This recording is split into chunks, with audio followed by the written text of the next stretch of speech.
Ladies and gentlemen, our guest speaker today is a senior high school teacher from Jaime Bacatangay Senior National High School, a singer, TikTok dancer, and a lovely mother of a handsome child. Currently, she teaches reading, writing, and creative writing subjects. Let's welcome with gratitude, Sarah Jane Miraflor.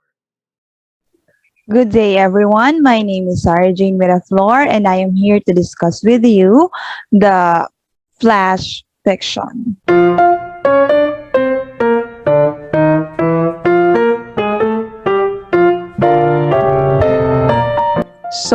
Flash fiction. So, what is a flash fiction? But by the way, before I start my lesson, I just want to share with you the objectives of this video lesson. So at the end of this video lesson, you will be able to define the flash fiction, identify the different forms of a flash fiction, and develop a flash fiction.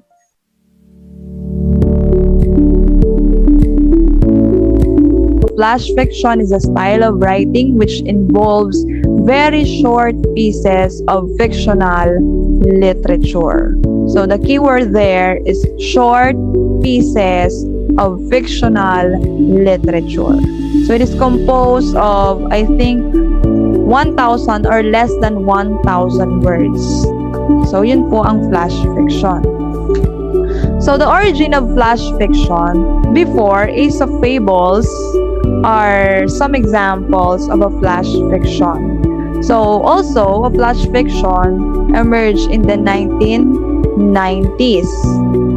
And then in the 1930s, the flash fiction is also called the short story writings. There are many kinds of fiction emerged in the recent years. So these are the following: the fan fiction, the fudwa, the chick or lad lit, the grand lit, the sick lit, and the lab lit. So what are the differences between those kinds of fiction? So fan fiction, so it is a story written by a fan of a book or a TV series. So yun po ang fan fiction based sa isang fan. For example, fan ng isang artista. So yun, gagawa sila ng fiction based on the book or TV series that they have encountered. So for the second kind of fiction emerged in the recent years is the fudwa. Fudwa comes from the word food. It is a biography with culinary topics. The next one is a chick or lad lit. The chick or lad lit is a novel written for women or young men. The next one is a grand lit. The grand lit is a novel for older men. The sick lit, so napakadali namang intindihin based on the word. The sick lit is a children's literature featuring sick children. And the lab lit, it is a literature with a theme of science and scientists. So those are the fiction emerged in the recent years.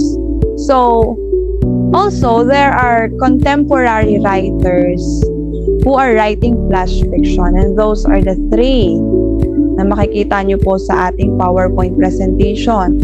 So they are Ray Bradbury, Kurt Vonnegut, and Ernest Hemingway. So they are the contemporary writers who are writing flash fiction. So again, these are the classification of literature with their word count. So for the first one, we have the novel, the longest literary piece, which is composed of over 40,000 words. The next one is the novella, which has 17,500 to 40,000 words. Next is the novelette, 7,500 to 17,500 words. The short story, which has under or less than 7,500 words. The flash fiction, which has 500 to 1,000 words. Next is the sudden fiction, which has 750 words. The literature, which has 140 words. The drabble, that has 100 words. The dribble, which is composed of 50 words. And of course, the 6-word story, which is composed of 6 words. So, ano-ano nga ba yung characteristics ng isang flash fiction? So, for the first one, we have the short and pithy. So, a while ago, I told you that a flash fiction is composed of 500 to 1,000 words. So, it is very short compared to other literary genre. A flash fiction should be short and pithy. Although its word limit is not that clear, kasi 500 to 1,000 words, but it should be short and tell the story that you want to show. So, sa ganun kaigsing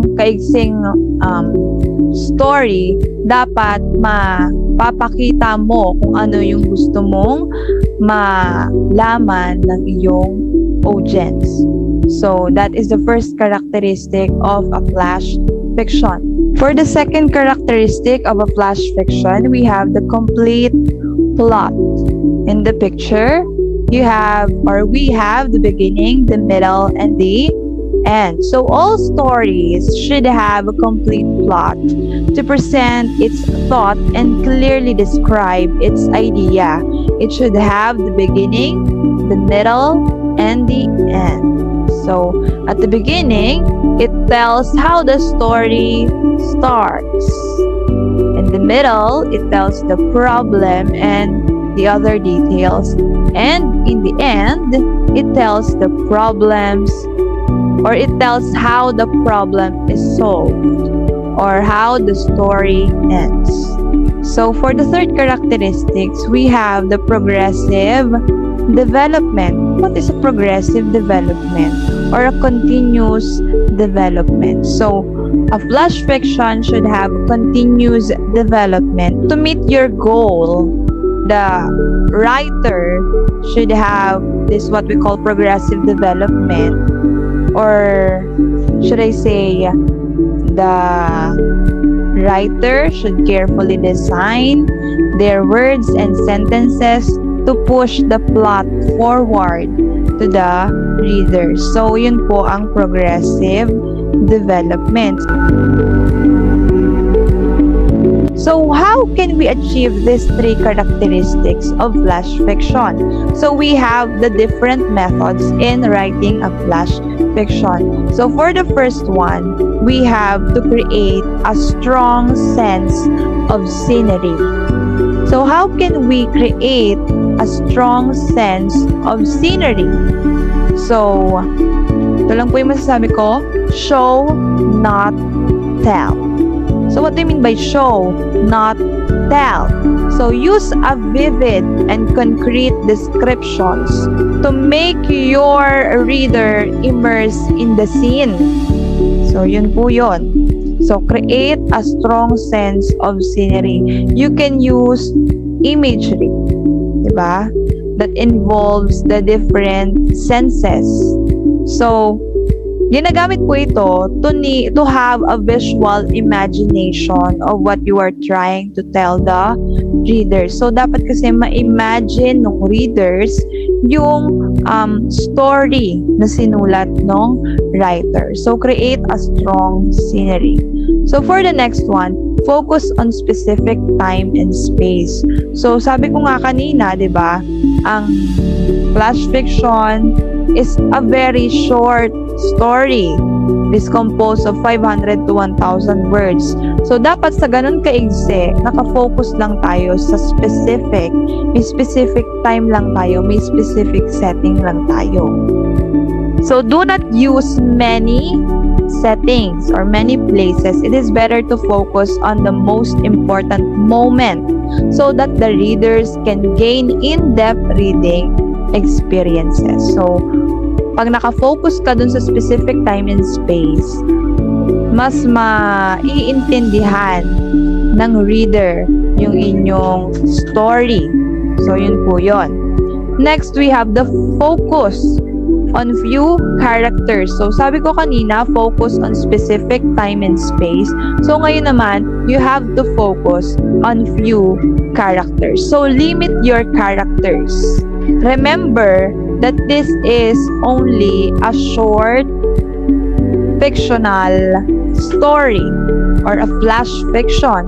So in just a few sentences, the reader should able to understand your story by putting few characters on it. So umiikot lang dapat sa kaunting characters ang inyong flash fiction. So for the fourth one, you have to use the first person point of view. So ang first person point of view, you need to use the I, the we, the me, the ours, like that. So that is the first point of view. So using this strategy or method, you can help the reader engage in the plot. Mas na-engage ng reader yung sarili nila dun sa kanilang binabasa. So, nai-imagine nila that they are the characters of that flash fiction, of that story. So, use the first person point of view. Next, we have the dynamic description. So, we as the writer, we have to use the dynamic description. What is the dynamic description? You have to use continuous description. So by doing this, it helps to quicken the plot development. Don't make the readers wait too long. So kasi maigsi lang talaga ang flash fiction. For the fifth one, create a surprise. So it needs to end with a bang. So a flash fiction should end with a bang. So it should end with a surprise. So you might use foreshadowing between the lines. So foreshadowing, it indicates what might comes and gradually reveal them as the plot continues. So ganun po ang paggawa ng flash fiction. So dapat masusurprise at the end yung mga readers natin. So it allows the reader to feel like riding in a roller coaster ride, experiencing ups and downs, and it produces excitement to the readers. So create a surprise. So dapat catchy. Next is the last method in writing a fictional or flash fiction is use a smart title. So you have to be creative in formulating your title. So it should not be longer than 7 words. So at least 2 to 3 words may do. And be creative with your title. So again, there are 6 different methods in writing a flash fiction. First one, create a strong sense of scenery. The second one, focus on specific time and space. Focus on few characters. Use first person point of view. Use dynamic description. Create a surprise. And use a smart title. So those are the methods in writing a flash fiction. Now, I will ask you a question. Are you ready? So are you ready to make your own flash fiction? So if you're ready, congratulations in advance. I hope you learned something about my discussion for today and try to make your own piece of flash fiction. That would be all for today. Again, I am Sarah Miraflor.